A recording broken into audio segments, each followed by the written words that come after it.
Unajua nahangaika sana kupambana kwenye haya maisha kwa ajili ya kwenu nyinyi. Mpate kula, mpate kuishi, mpate kwenda uwani. Lakini dadangu, naona unanidharau. Tena umeonyesha dharau ya kupitiliza. Nimeamua kutumia hekima na busara kwa sababu ni mtu mzima na unajitambua. Nataka uniambie, hiyo mimba ni ya nani uliyoileta hapa? Sitaki kukunyoshea kofi wala ngumi wala nini. Sasa maswali gani tunaulizana jamani? Wewe ni kaka yangu, mimi ni dada yako. Au mimi ni mdogo wako? Maneno gani unayoongea? Sasa mimba ya kwangu mimi mpaka nikwambie ya fulani. Kwa hiyo unanijia juu, si ndio? Sina maana hiyo, lakini sasa sioni unachoniuliza. Mimi naongea sauti gani na unaongea sauti gani? Sinakuuliza. Mimi najua tu hapa ushaanza kumekucha na makelele. Mimi nimejua umeniita hapa labda una sababu za msingi, umeanza makelele hapo. Kwani kama mimi unataka kujua, utamuona mtu shemeji yako atakaye kuja hapa. Sasa nataka sasa hivi ili uende ukaishi naye kwa sababu umeshakuwa unaona. Sijui unanielewa?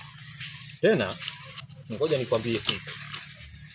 Kwa sasa hivi hatua uliofikia, unaonekana kabisa umeshaota mapembe. Sasa kama umeshaota mapembe, katafute maisha yako na huyu aliyekupa mimba. Siwezi kulea mtoto ambaye mimi sihusiki naye. Mwenye damu yake akalee mwanao. Sasa kaka, huko ametoka wapi maneno yote hapo? Tuko tunaongea kwa ustaarabu hapa. Tayari ushapaniki, unataka kufanya sasa vitu ambavyo vya kunifukuza mimi niondoke. Hatuna baba, hatuna mama. Mimi naenda kuishi wapi? Ulitambua hilo kabla kufanya ujinga wako? Jamani, mimi sijui nitakuwa mgeni wa nani. Mimi ni mtu wa mateso kila siku jamani. Mgeni wa huyo ambaye amekupa ujauzito. Labda nikwambie usichokifahamu. Sawa, mimi naweza kukulea wewe pamoja na Shabani, ila siwezi kulea mtoto ambaye anakuja wataka. Okay?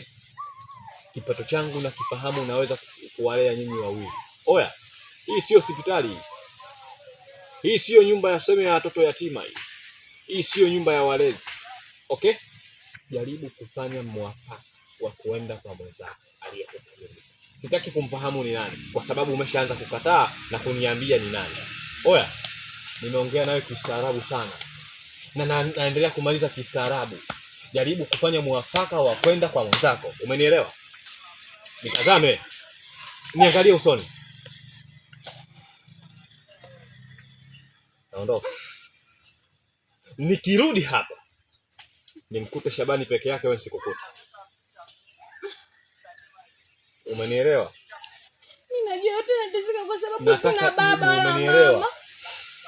Hata baba yako hawezi kufurahi kwa upuuzi uliouanzisha. Fala wewe.